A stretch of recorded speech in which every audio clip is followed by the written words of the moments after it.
Hello, everyone, and welcome to another episode of the Talk Freelance to Me podcast. I'm your host, Ashley Cisneros Mejia, and today we have a powerhouse guest who knows so much about business, entrepreneurship, and money, which is why we do business, right? We're doing business because we want to generate income. Please welcome financial advisor Christina Gamache. Great intro. Thank you. I'm well. How are you doing? I'm doing so good. You have been on my mind for a while. Like we're talking on offline, like just the stuff that you put on LinkedIn is so helpful to women business owners and men business owners too, of all different flavors, from freelancers like my audience to people that own, bigger companies with staffs. I just appreciate everything you're doing to share this financial brilliance that you have. I'm thrilled that you're here today. Oh, thank you so much. I'm happy to be here. This is great. I was listening to some of your other podcasts, and you have some wonderful guests that come on to your podcast. So I think that's just a testament to you as a host. Thank you so much. Yeah, And before yeah. we dive in, freelance fam, I always give you a little bio just so you can know more about Christina. So I'll read a little bit from it here and then we'll dive into questions. So Christina Gamache owns Audax Wealth Management and works as an investment manager and outsourced CFO for small businesses. She's passionate about helping business owners increase profitability, pay themselves, and plan their exit strategy. She's worked with tech entrepreneurs, sports celebrities, local businesses, and national enterprises. She regularly speaks to groups and organizations on topics ranging from women business owner trends to understanding the financials and planning those exit strategies. She's got a master's degree in the entrepreneurship from the University of Florida, as well as a master's certificate in personal financial education. She's also a certified exit planning advisor, and she previously earned a bachelor's degree in international studies. Christina currently lives in Alaska with her husband and two daughters. Thank you so much, Christina. Oh, Again, I know wow. that was Thank your you. formal bio, but go ahead and say hello and introduce yourself to the audience. Yeah, thank you. Yeah, so Christina Gamache, uh, kind of like chocolate ganache, but with an M. That's how I tell everyone, and all the women Love that. understand that. Yeah, so I'm a mom, I'm a military spouse, and also a very mediocre cook. How's that? I love that. I am a crappy cook. So, I let mediocre. You're better than me, man. You're better than me. And thank you, really quick. Thank you for your spouse's service, for your service Thank to our you. nation. My brother-in-law's in the military. My sister's a military Oh, spouse. So that really means a lot to me and tugs thank at my you. heart because I understand that the family also serves, the spouse also serves. So we appreciate you. Thank you. Awesome. So tell us more about Audax Wealth Management, kind of what you do, what services that you offer to your clients. Sure. So I've got actually two different businesses. So Audax Wealth Management, where we do the traditional investment management, portfolio services, and financial planning. And then the other part is growth consulting firm. And that's where I do the consulting and outsourced CFO services for the small businesses. And really I try and take a lot of the same concepts in financial management, all these ratios. I mean, there's thousands of ratios, and there could be a set of ratios that I look at within a company's financials that I say, hey, this is a good investment or not a good investment, and here's why. And then kind of the same thing, but on a different scale for these small and medium-sized business owners. But I'm like, this is what you're doing right in your finances. This is what needs to be improved. So kind of the same thing, but very different applications. I love that. And I love how Yeah. you mentioned ratios because a lot of times, with finances, people have a lot of emotions about it, a lot of Oh, yeah. feelings about it. Some people are they embrace risk, some people are more risk averse. So anytime I hear ratio or formulas or anything to kind of give that clarity, I think that makes me feel better, as a business owner. And I love how you're taking some of those principles that apply to bigger organizations, and they can still be relevant to those of us that run smaller businesses or solopreneurs, like a lot of us in our audience. I love that. Yeah, yeah, exactly. And why not, right? A lot of freelancers, for example, you're maybe just one department of an overall big conglomerate, right? And so even the department needs to have their own financials that are separate from the rest of the business so that we know and understand how you're running it and what needs to be streamlined or improved. So, So good. So yeah. good.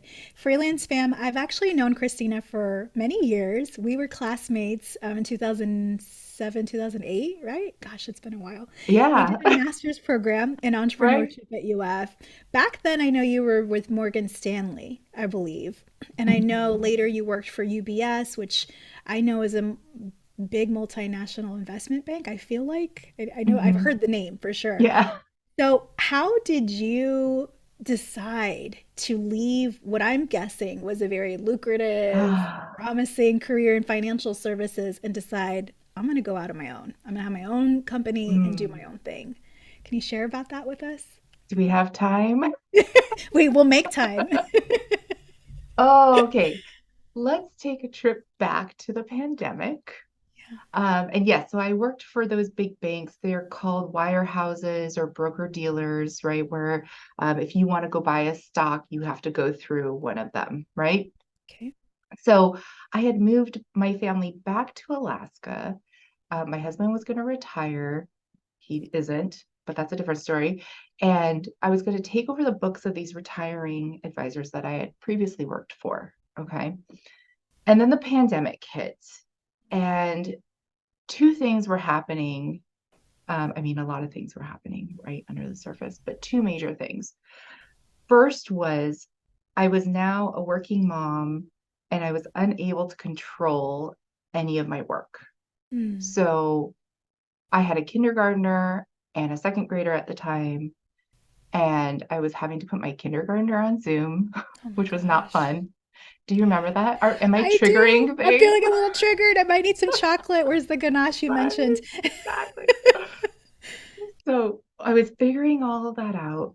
My husband had to actually go into work because you can't defend a country Right. from the computer. I mean, you can sometimes, but anyway. Um, so I was the one that was having to do everything, but I was the only one in the office that was a working mom. Everyone else either didn't have kids or they had grown kids or they had a stay-at-home spouse, stay-at-home wife, right? And so they didn't understand like why I was demanding these flexible hours, why when they called me, I had kids screaming in the background. Yeah. Like they just didn't get it. And my stress and my mental health was just like maxed out. Yeah. So that was one. The second thing was when I was taking these calls in the laundry room with my clients, the door closed. Right. I was talking to a lot of my business owner clients, the small businesses, and I had a front row seat to their pain and their Mm. suffering. They didn't have their financials in order. They didn't know how to apply for the first round of PPP loans. They didn't Mm. have these resources available to them. And I watched them close one by one, Mm. right? And they were maybe in their 50s or 60s. They could have gone on longer, but they just didn't have the resources.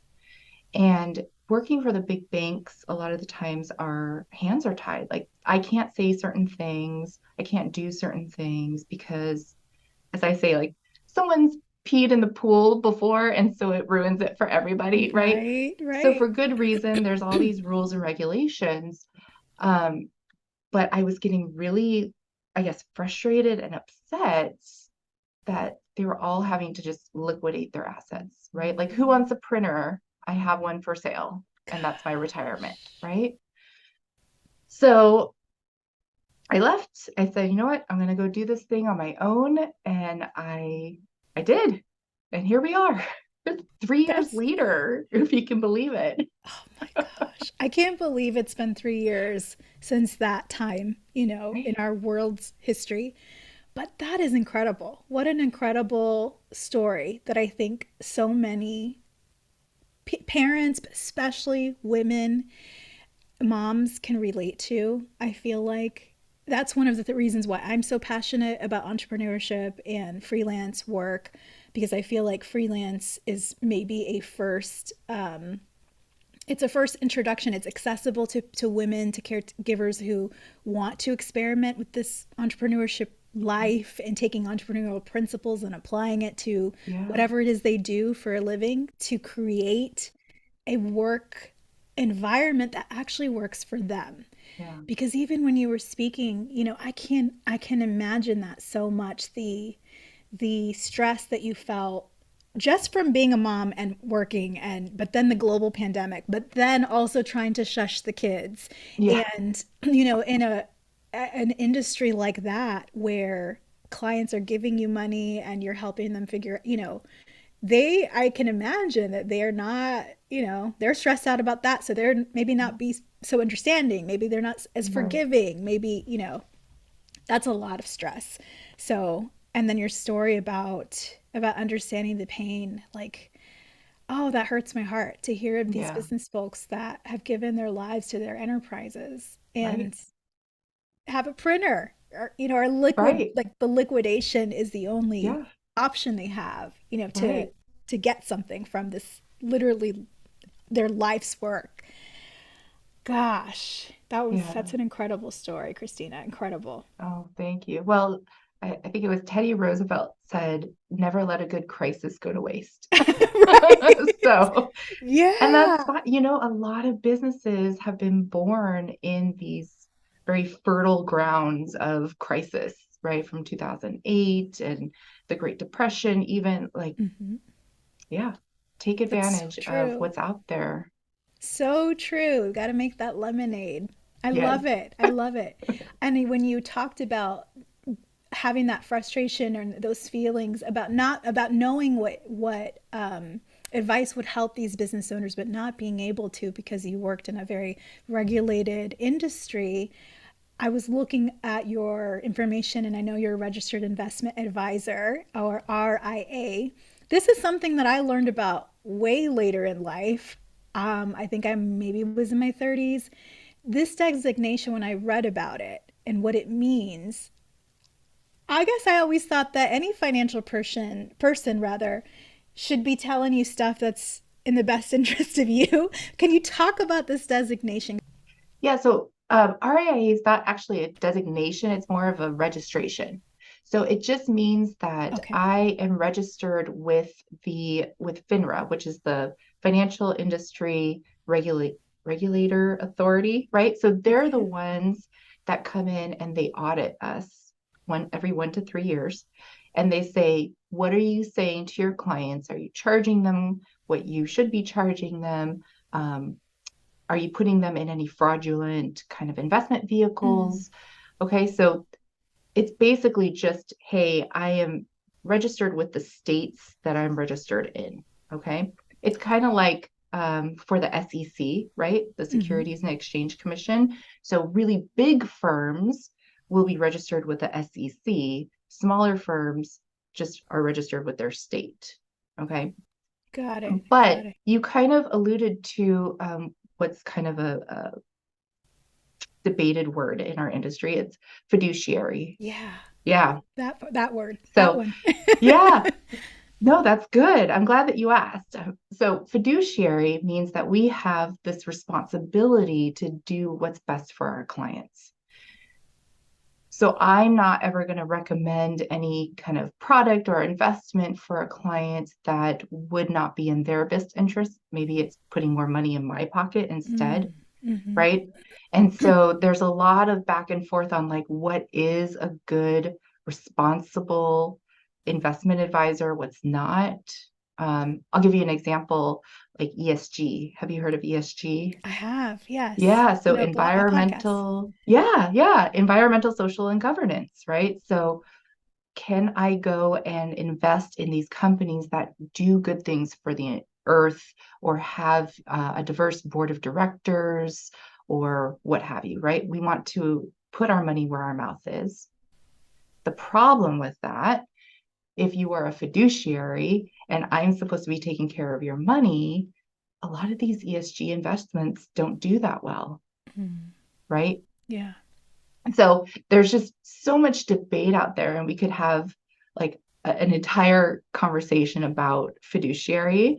But I would say for anyone that's looking for a coach or a planner, you got to know the difference. Mm. There is someone who's registered with the state or with the SEC.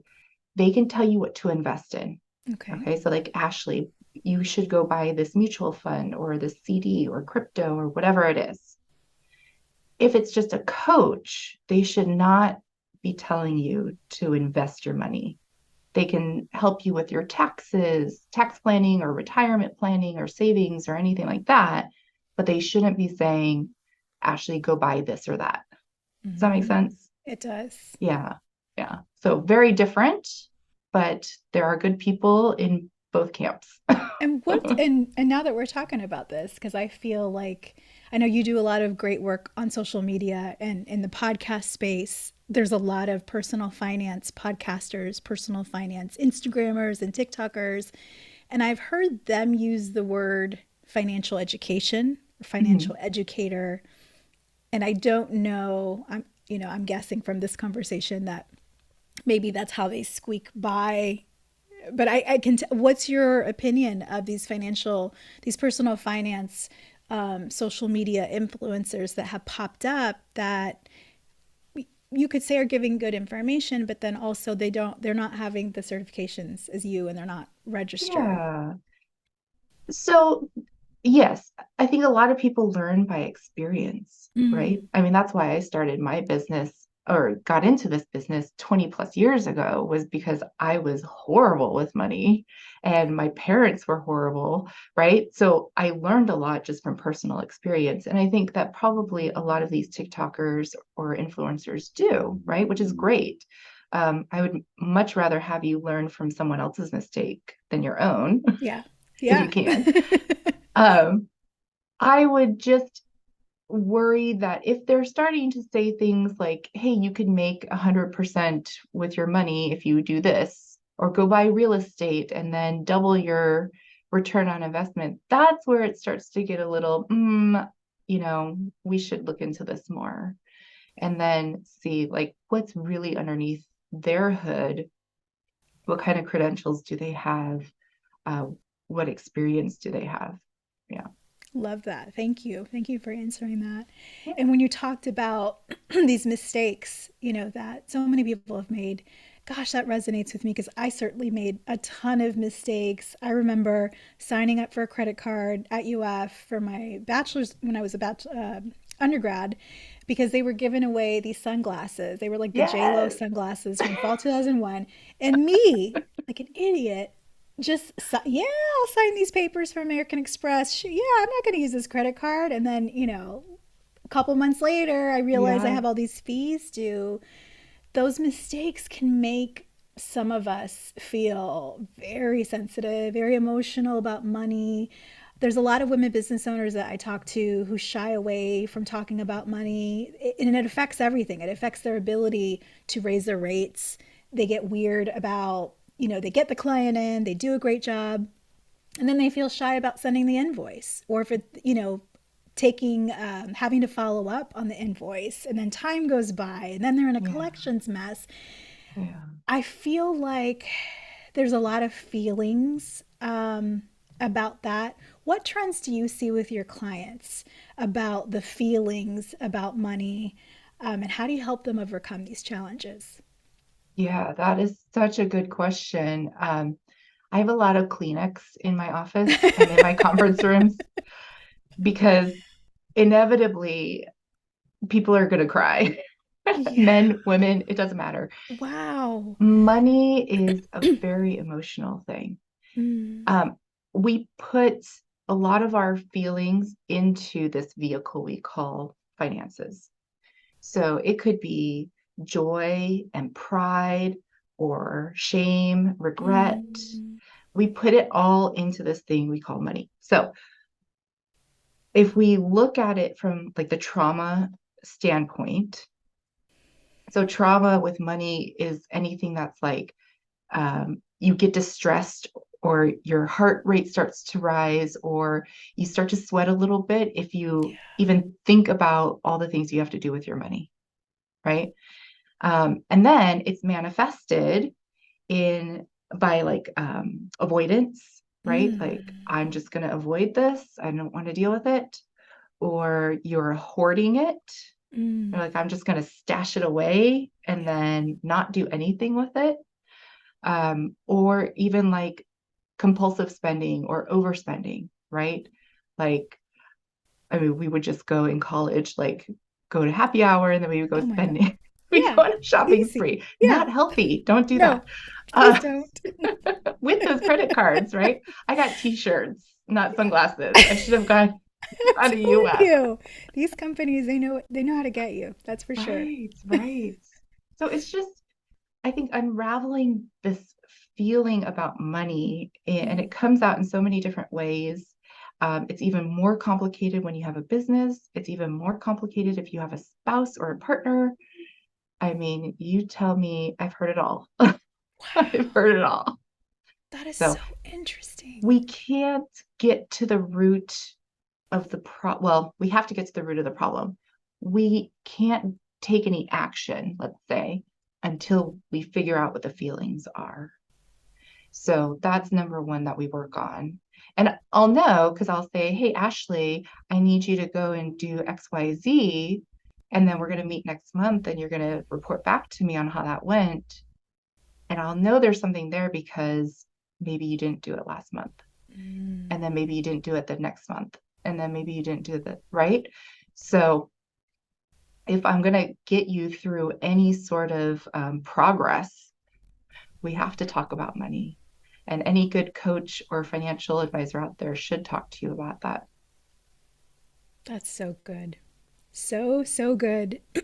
I was looking at your about section of your LinkedIn profile, and I love how you were sharing about profitability and the fact that it gives you time. And Mm, I think about, you go from, I imagine, from the feelings at the beginning about money and uncovering what's really under the hood for your clients. Like, what's really happening? What's the real mm, story here? What are the real issues? But that's the goal, right? Once you do all that work, especially with your business, to get to a place where you have a healthy margin and you have profitability and you can verify, okay, I'm not just getting in sales. I have something at the end. I actually yeah. have some money at the end. And when you spoke about the profitability rather, allowing you to get more time, that really resonated with me Mm, because time is finite, right? mm, There's no place where we can't go to Target and buy more time. We can buy more stuff, we can get loans for things, but we can't create more time. We just have to kind of manage it. Can you talk about how you help business owners kind of look through their finances to achieve this profitability and figure out ways to increase it? yeah, that's so good. So I wrote this down because Ashley said that she teaches entrepreneurs how to make money on their own terms with their own gifts, which I just loved too, right? And if I read between the lines there, I think you're talking about time too, right? Yeah. Yeah. And so time, we can't get it back. We're sad when it's gone. The kids are growing. How in the world does money fit into all of that, right? I really believe that we waste a lot of our time doing things that don't matter Mm. all the time, right? Like, how many hours Yeah. do we scroll Oh on my gosh. social media, Too or much. just, yeah, like we just do so many things, right? If I can teach a business owner how to make their wasted efforts within their finances more meaningful, more efficient, all of a sudden they're going to be able to grow their business. Mm. They have the numbers in the back of their mind that they are using to make these forward decisions. So we're no longer wasting time. We're driving the business forward. And now we have the ultimate luxury, which I believe is flexibility. Mm. So now you have the choice to retire early, or to go spend more time with your kids, or to go on a yoga retreat, or whatever it is that you want to do on your time, right? But if you're sitting there thinking about, oh my gosh, these are all the things that I have to do with my money that I should do. Should I do? Should I not do? I don't know. Let me just streamline it for you because it's A, B, C, D. And then you can go and make your own time. Beautiful. I love that. I love that. And that time piece, when I was learning about investing, and I'm still learning, so much of what I was learning is that time is also your best friend when it comes to investments and that. And I just wish I could shake my 20-year-old self, my 22-year-old self, and just say, just invest even a little bit. Like, even if Yeah. you have $100 here or $50 here, just that time matters. That compound interest, Oh, that matters yes. so much. So Yeah. I love your message about time and how you help business owners really optimize it and create, or allocate more for protect more of their time for what they really Yeah. want. That's so good. I know you work with all different kinds of businesses from those. Um, can you share the biggest challenges that solopreneurs might have when it comes to their business finances? Yes. So when it comes to business finances, I think that freelancers, solopreneurs, they think they're different. And Mm. I want to say that you are not different.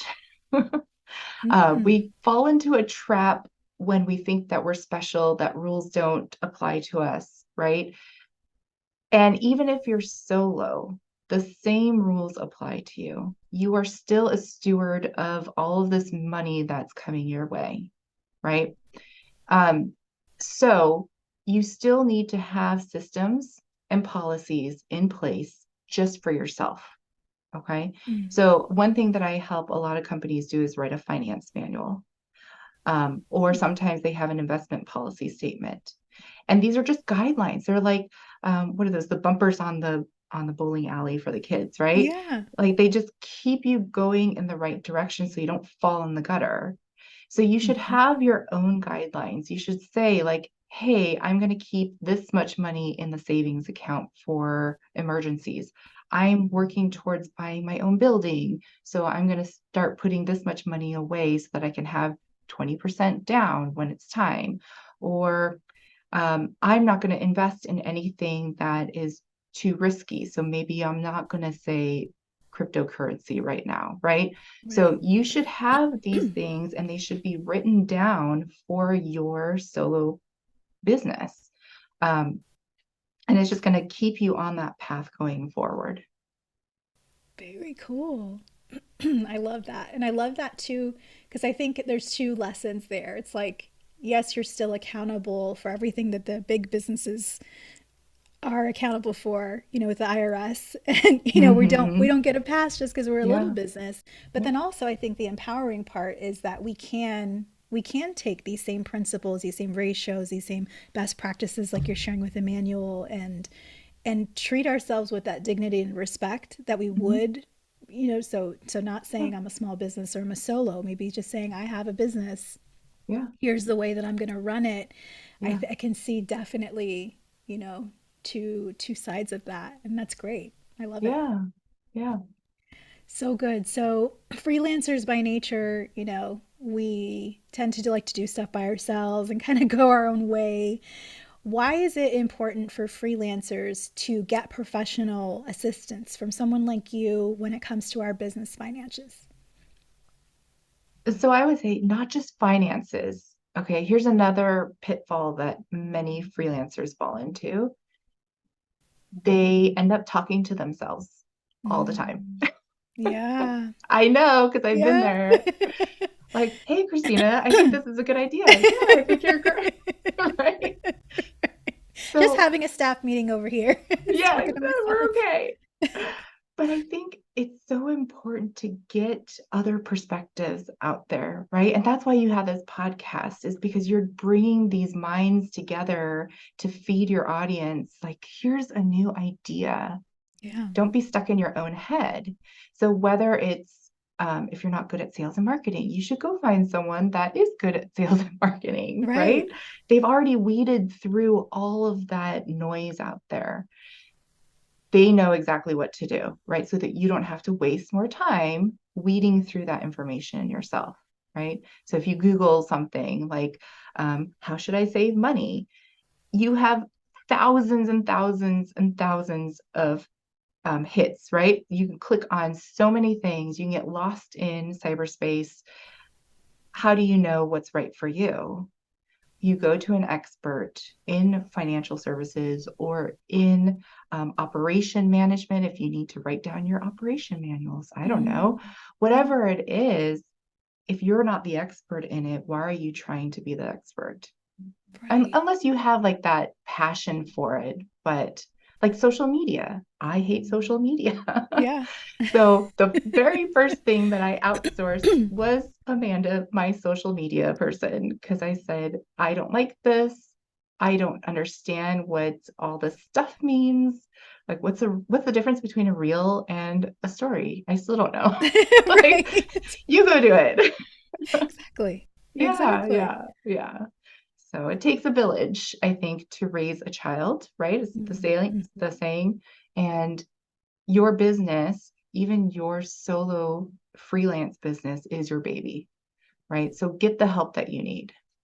Awesome. Thank you so much. And the nature of freelance, when we're looking at finances, one of the biggest things that I hear is that challenge with cash flow because it's feast or famine. There's a lot of unpredictability. Can you give us some tips about budgeting for your business as a freelancer? Mm, yeah, yeah, that's a good question. And so let's go back. Like you're not any different than a Mm. big business, okay? When it comes to budgeting, you should be setting your budget every fall for the next year. So this is perfect timing, Ashley. Yeah. Everybody should be out there like a big CEO and having the budget discussion, even if it is with yourself in the corner, Right. right? So you need to look at all of your expenses. So I tell everyone, go do this. You're going to hate me for it, but you're going to love me at the end. Okay. Go and download all of your expenses from the last 12 months. It's a lot. Yeah. And if you have different accounts, it's going to be a lot, right? So credit Yeah. card, checking, savings, wherever you pay money for your business. And I really hope that they are separate accounts. Yeah. Yeah. Have a separate account just for your business. And you're going to go through it and you're going to categorize into three buckets.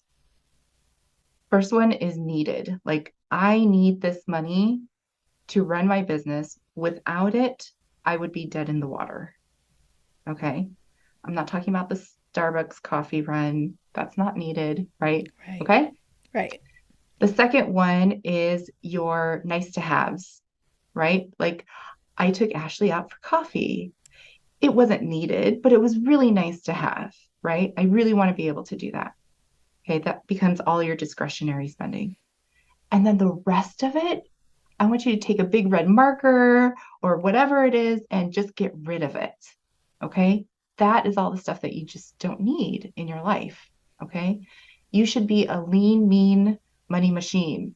Yeah. So operate with less. And I'm sure we'll hear about it soon. There's always companies laying people off. There's always employees that are having to do more with less, right? And I want you, as the CEO of your solopreneur company, to do the same thing. How can you do more with less? Force yourself to innovate and to think of creative ways to accomplish the same thing. Okay. So that's my budget tip. I call them financial burpees, and everybody hates me for it. Um, and the reason I do is because, okay, burpees are like the ultimate full body workout, They right? are. They're efficient. They are so, you burn so many calories by going down and doing just one burpee, right? It's true. It yields great results. You may not like Mm. it in the moment, but you are stronger and your heart is healthier because of it. And so these are financial burpees because you might not like doing it, but it's only once a year. Yeah. Do it and you will be healthier for it. That's so good. Freelance fam, I hope you're taking notes. We've got some homework. We've Oh, got to work on our budget for we do. 2024. I love it. And I think it's so there's so many expenses like subscriptions, little Yes, apps that we may not even need, but by going right. through this process, we might be able to uncover, oh my goodness, I forgot I still had that. I need to go cancel that service. So definitely essential Yes. work. Can you share with us some tips along those lines with in regards to forecasting when again freelance is a little bit more unpredictable than other types of businesses? How can we do some forecasting to help us plan for the future? Yeah, yeah. Okay, so it kind of depends on how long you've been in business. Okay. All right. If you've been in business for 3 years or more, that's the ideal kind of frame to do this analysis. Okay. Um, if you've been in business less than that, then we're going to have to do a little bit more work. But let's say you've been in business for 3 years, you can go back and look. I want every month, what is your revenue coming in? All right. And you're going to look for the dip. Okay. Everyone has natural dips, right? Mm-hmm. Slow seasons. For example, my slow season is in the summer because here in Alaska, everyone disappears, right? I disappear. We go camping, fishing. That's We just awesome. like do all the fun things, right? So my slow season's like 2 to 3 months. So I look and say, okay, this is the minimum threshold that I tend to make in the summer months. Okay. And it lasts, let's say, 3 months. All right. So I go and I establish a capital reserve or savings account for those months, anticipating that it's going to be slow and I'm not going to have to stress. I can still go and enjoy my summer. And I know that I don't have to put it on a credit card or get a loan. I could just dip into my savings and then replenish. I could still pay myself. I can still pay my bills. Everything's going to be okay. And then when the revenue continues back up in the fall or in the winter, then that's when I know I just go and replenish that savings account. Okay. So look at your past performance for future trends Okay. when you're doing forecasting. All right. Which is not what you do when you're investing. Right. Okay. But this is what I want you to do for your business. So good. Thank you. Thank you. Thank you. Yeah. When we're talking about looking in the past, it reminds me of these financial reports. Some freelancers might use like a QuickBooks or a FreshBooks. Maybe some of them actually have an accountant or, financial person to help Mhm. them. I feel like there's a lot of reports, there's a lot of financial reports that you can pull. Is there one that's the most important? Like if you had to think about, cash flow statement and your profit and loss and all of these things, what's the most important one that freelancers should understand and be pulling regularly or reviewing regularly? Yeah. So it's not one, I would say three. It's the holy Oh, trinity of financial statements. perfect. So the first one you should look at is your cash flow statement or statement of cash flows. Depends what system. Okay, it's the same thing. And that's really showing you what money has coming is going in and what's coming out, the different accounts that it's coming and going from. Okay. That one's a little hard to understand though. All right. So make sure you watch some YouTube videos on it or whatever you need to do. And you can't have that just by itself. None of these statements should be looked at by themselves. The second one that you need to look at is the profit and loss statement or income statement. All right. So that one will show you whether it's like the year to date or the month. I mean, you can add all these different dates. It's money that you've earned, maybe not quite received, right? And then money that you have spent, but maybe not quite paid. So I say that because sometimes I say the profit and loss statement can lie. Mm, And that's why you got to look at the cash flow statement. Okay. Because at the got end of the P&L, you'd be like, I don't have $10,000 in my bank account. it. What Right. happened Where's that? here? Where is that? Right. So that's why I say you can't look at them separately. It won't make Mm, sense. All right. that's So good. put them together. And then the third one is the balance sheet. Okay. And specifically, I want to know what the equity statement says at the very bottom, because that tells me if over time you've been profitable or not. Mm. Okay. So if you have negative equity in your business, then we have a big problem and we have a lot of work to do, which is fine, right? All these things are fixable, guys. It's okay. You can work on it and get better. I love it. That feels better. Yeah, good. Thinking about you mentioned the statement of cash flows or the cash flow statement. That's such a thing such an issue that I hear a lot of freelancers have just because, the nature of freelance is unpredictable, but then also certain clients pay, net 30. Some magazines, like for some of our freelance Mhm. writers in the audience, if they're writing for consumer publications, they're looking at net 90 from Ugh, when they turn in the work and yeah. actually do the work, right, to when they get the Mhm. money. So, how can freelancers kind of work to create this healthy cash flow in their business? And if they need capital, because we're not, big businesses and a lot of us are service based, we're not making widgets. What are some ways that we can get capital to help with this cash flow issue? Yeah, yeah. Oh my gosh, this is such a hot topic.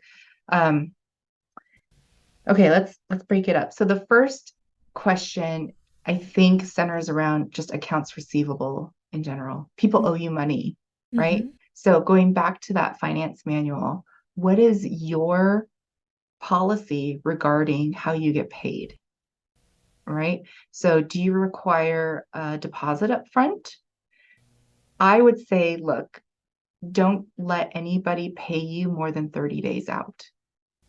No. No. Apple, they have such a great policy at their company. You have to pay within 7 business days. So if you look at their Wow. accounts receivable, any company that does business with them has to pay them within 7 days, right?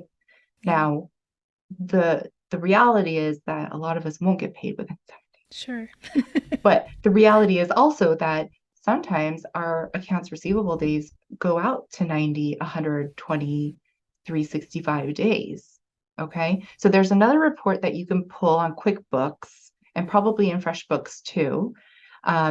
It's called the aging report, Oh, accounts yes. receivable aging Mm-hmm. report. Okay. So it should show you all of your customers and whether they're 1 to 30 days out, 30 to 60, 60 to 90, or beyond. Okay. If it's beyond 90 days, just write it off. It's not worth your time. Okay. But don't make it to 90 if possible. That should be like special one off weird cases anyway. So make people pay you. So that means that you, the freelancer, you have to be on top of your invoicing. So as soon as you get that client, you set up that invoice and you get it ready to send out and you send it out early. Okay. So that's the first thing. The second thing, the question about capital, right? Ideally, I want you to be your own bank. Mm-hmm. Okay. Yeah. I want you to go to yourself if you need capital, which means we're going to have to rearrange our feelings with money and we're going to have to save a little bit. Okay. So just start saving as much as you can so that if you do need capital, you can just tap into your own bank. Okay. Now, if we're at the point like we don't have that option right now, I would say go to your bank, usually local banks that you have a relationship with, talk to your banker because there's so many different products out there that I don't even know all the nuances of because they change all the time too, right? And talk to your banker before you need money. Mm. Okay. So just say, hey, can I just sit down with you, make an appointment, and can we just talk about like I might need a loan in the future. Is it one that you can give me based on my accounts receivables? Do I have to put up my house as collateral? What are the different options here? Okay. And just establish that relationship from the beginning if you can. Okay. but that's going to be one source. You can also look for angel investors, Mm-hmm. right? Depending on what it is, they have a really hefty return requirement usually Right. that they're going to say, well, I want to see XYZ return in my pocket. Um, but there's other options there. It just depends also what you're trying to do. What are you trying to do with this money? So good. As you were speaking, I had more questions that just Oh, popped good. up because Good. I feel, do you know of any banks or types of banks that might be more friendly to businesses that work at our scale? Because I feel like early in my entrepreneurial ventures, I had an account with Bank of America. I don't know if I should name the name, but a massive bank, right? A household name bank. And they pretty much laughed me out of the office. Oh, yeah. And I know, there might be more banks. I have a credit union now because the fees are a lot better that I keep my business checking and my business saving account. And I haven't approached them about loans. But do you know of any or any institutions that might be more friendly to businesses that are structured like ours? And then my second question, when you were talking about accounts receivables, there's a lot of folks in our community that make things. Maybe they're creators and they create things and sell them on Etsy.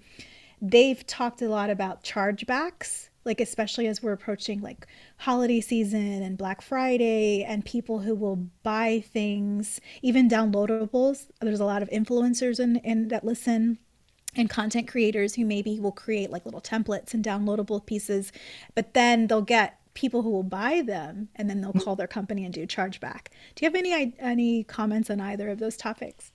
Yeah. Okay. So let's talk first about the bank. I would say go to like your local chamber of commerce Okay. and look at the banks that have been very active in the chamber activities, right? So if Mm, they've got like monthly meetings or if they sponsor certain events or that kind of thing, go and approach those companies first, those banks. And just because you get a no from one bank doesn't mean that you'll get a no from another bank necessarily. Okay.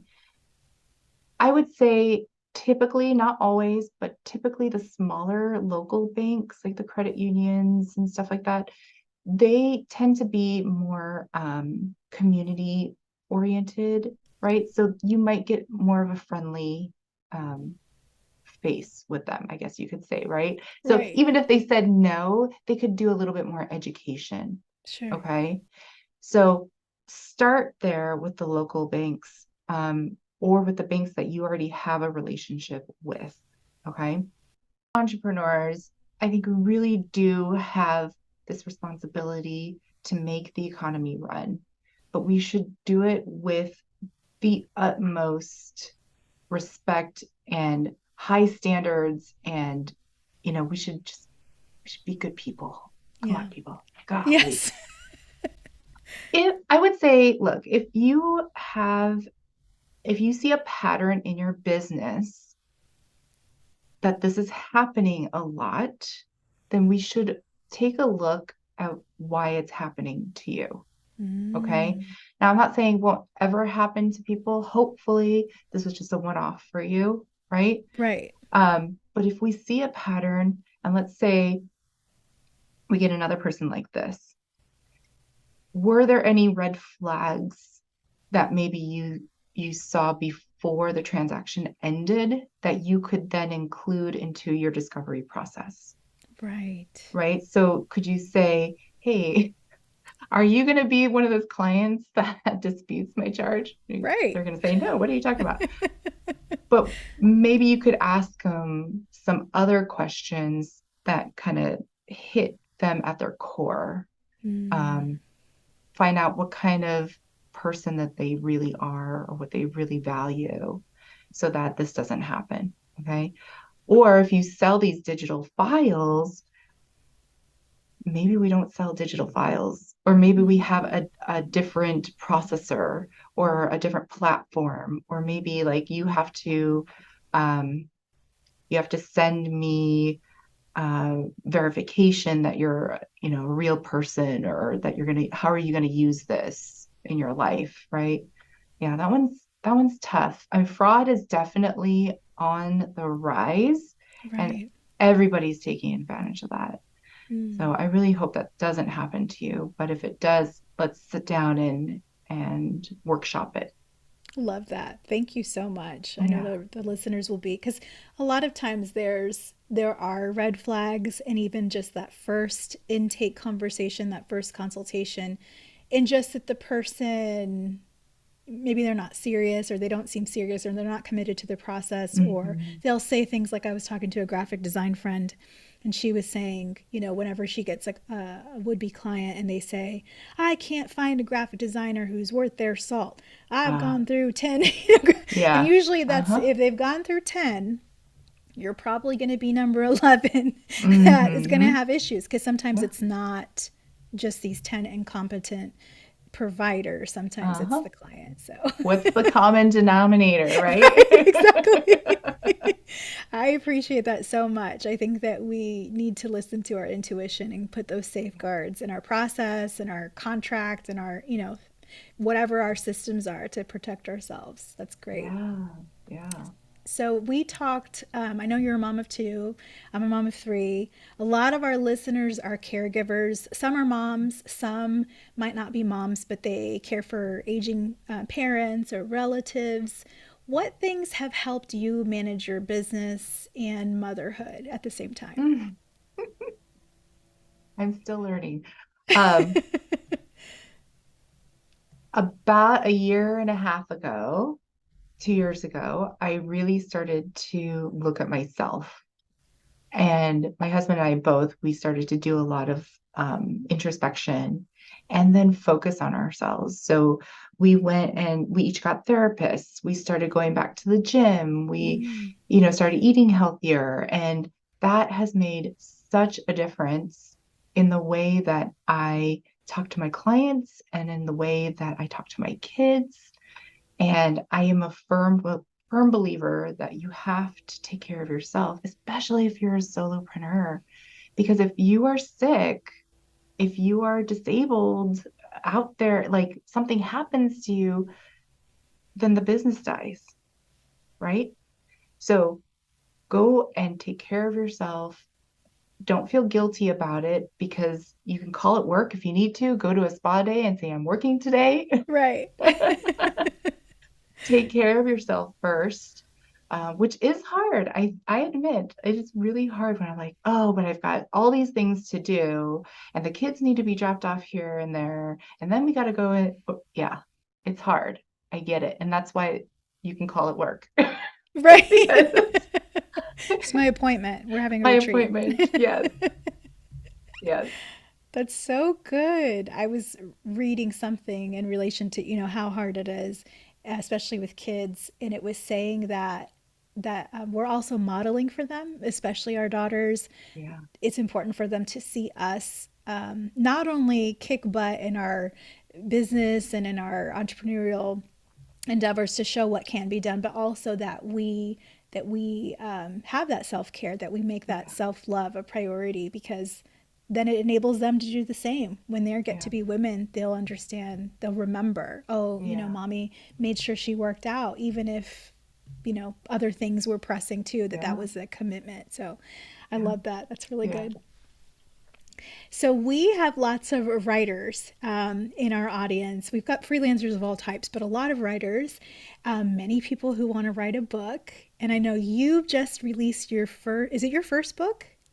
Is it? Well, yeah, I mean, I wrote a children's book Oh, before cool. with my I didn't cousin, know but yeah, that. yeah, first real That's book. Oh my goodness. So this is your second book, but Ah, your new book, Profit Not Loss, is now on Amazon, and I saw that you had like an unboxing. Congratulations. This is a thank goal you. of so many people, of so many writers who write for other clients, and they feel like they have a book in them themselves, but they don't make the time for it. There's a lot of business people who want to write books too. Can you a little bit about your writing process and also what readers can look forward to in Profit Not Loss? Oh, thank you. Well, you can look forward to more financial burpees, but I tried to make it relatable. So there's a lot Mm, of stories in there. There's a lot of quick worksheets and things that you can do on your lunch break. I really wanted it to be digestible because ultimately you should be carrying on these habits without me, right? Mm. So available on Amazon. Thank you for that. I It took me a year and a half to write. Wow. It would have taken me longer if I hadn't found my publisher, Suzanne Doyle Ingram. She has a process like A, B, C, D, E, F, G, right? In that Awesome. order, don't skip, don't jump ahead, Right. which That's I like great. math, so that made sense to me, right? Right. Um, it would have taken me, I think, less time if I had focused on it more because I am kind of like a squirrel and like, oh, shiny object. Um, Right. but all things come in their time. So it is available now. One thing that I did have to do was lock myself in a hotel downtown for Mm. a weekend, which was the most amazing thing. And I think everybody should do that, especially if you are a caregiver and Right. have your own business. But it had one window, and I would wake up and I would go maybe do some yoga, and then I would just sit down and type and type. Yeah. And then I would order DoorDash and then I would type. Right. But it was so, I had to pull myself out of the daily. Hmm. I tried at night, after the kids go to sleep and everything, and I was just brain dead. And I know people can do that.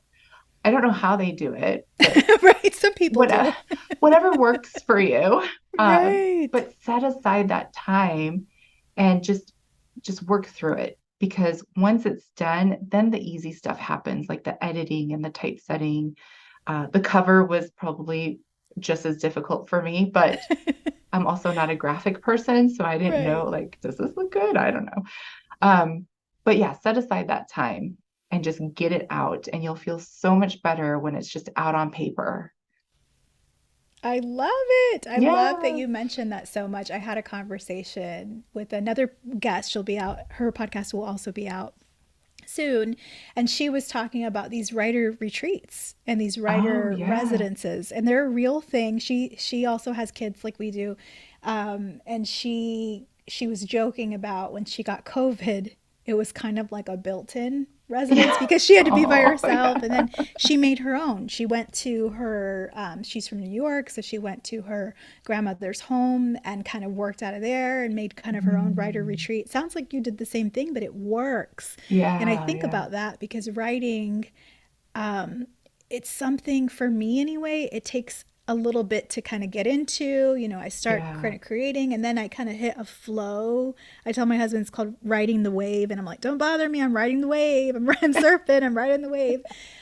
So I think you need that time to just have Yeah. kind of like this solo focus, because otherwise, I mean, with the emails and meetings and Oh, yeah. things, I Yeah. think, yeah, I could totally see how that could how a writer's retreat, even if it's your own, you just go to a hotel, get an Airbnb or what have Yep. you, how that Yep. would be really helpful. That's So awesome. helpful. Yeah, yeah. Are you working on a Fantastic. book too? I'm working on something related to freelance, yeah, and Okay. creation, and but I think it's time to do the writer's retreat. And I told my best Yes. girlfriend, she's actually a business attorney, and so she's got some ideas for her own stuff. And I told her, I was like, let's go halvesies, let's get an Airbnb, let's go do this, because that's the only way that we're gonna make some Yes. progress and put a dent in it is if we, Yes. Oh, I can't wait, Ashley. Yay. yay! Now that this is out, I can make good on it. So. That's right. I know you've told the Right? world. Yeah, I can tell you the book is great. I'm your book Profit Not Loss. I've been reading it Oh, at night thank on my Kindle you. app.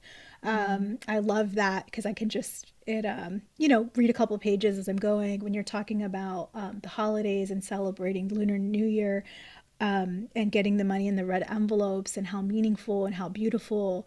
Gosh, I just loved that. I loved that how you explain that. It was very beautiful. I could see it, and Oh, it just thanks. sets the book, it just makes me feel positive. I think, like we talked about, all the money and all the baggage people can have about money.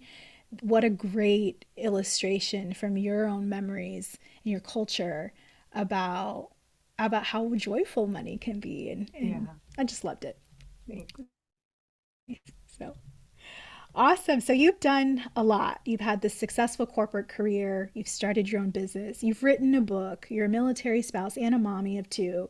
What's the biggest lesson that you've learned in your professional experience that could help some of our listeners? Oh, it's true that the older I get, the more I realize I don't know as much as I thought I did. Ain't that the truth? My And I think goodness. it's just that continual learning and trying to improve on things, right? Just like when the kids are growing up, like you think you master a certain stage of their life, and then they grow up overnight, and you're like, now I have to learn how to be a parent all over again. Same thing with your business, right? Every stage of the business cycle, you're going to learn new things. So put yourself out there, I think, and don't be afraid to fail. So there's Sarah Blakely, the Spanx lady, Yeah, right? she's awesome. She is amazing. And one of the things that she has said in several interviews that I've seen her do, her dad at the dinner table would always ask, how did I fail today? How did you fail today? Mm, Because we wanted to turn that failure conversation around into a learning experience, right? So not like, what'd you do today? Or, oh, I got an A on a paper. Oh, good job. Like, how did you fail? What did mm. you try to do that you did not succeed at? And then what did you learn from that? And I swear that's my every day. Like, I tried this. Oh, that didn't work. Okay. Pick yourself up and Yeah. try something else or try the same thing again because maybe you just need to get better at it. I love it. And I can see that strengthening that muscle, being willing to try things, that resilience and getting back up and trying again.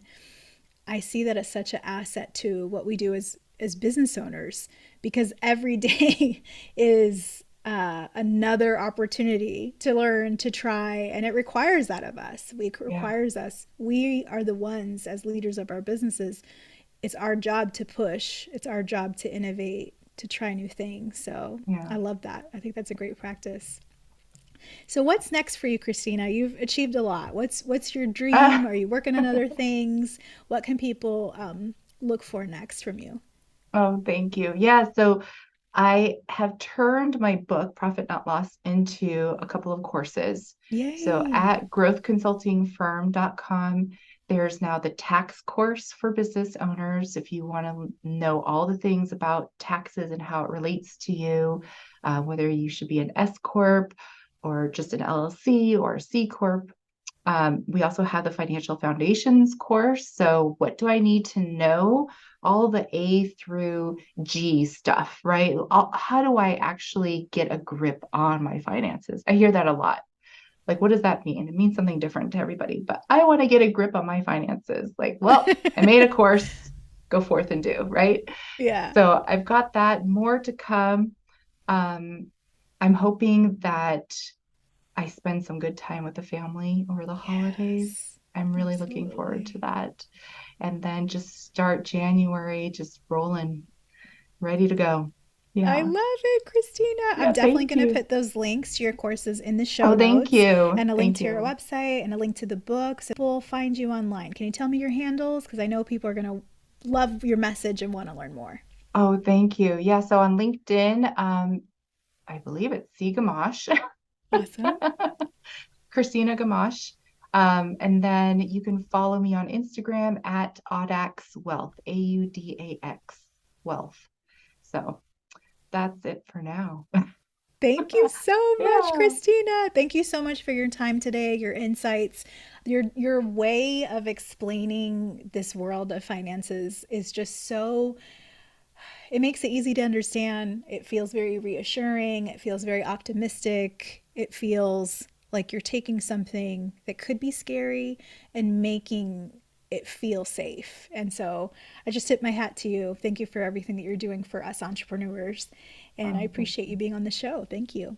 Thank you for having me on the show. This was a lot of fun. We could have gone on for hours, We but could have. yeah, We'll have to come back. We'll have to come yes, back maybe in 2024 and do an I update. love That'd it. be fun. Thank you so Thank you much for so having much. me. Thank you.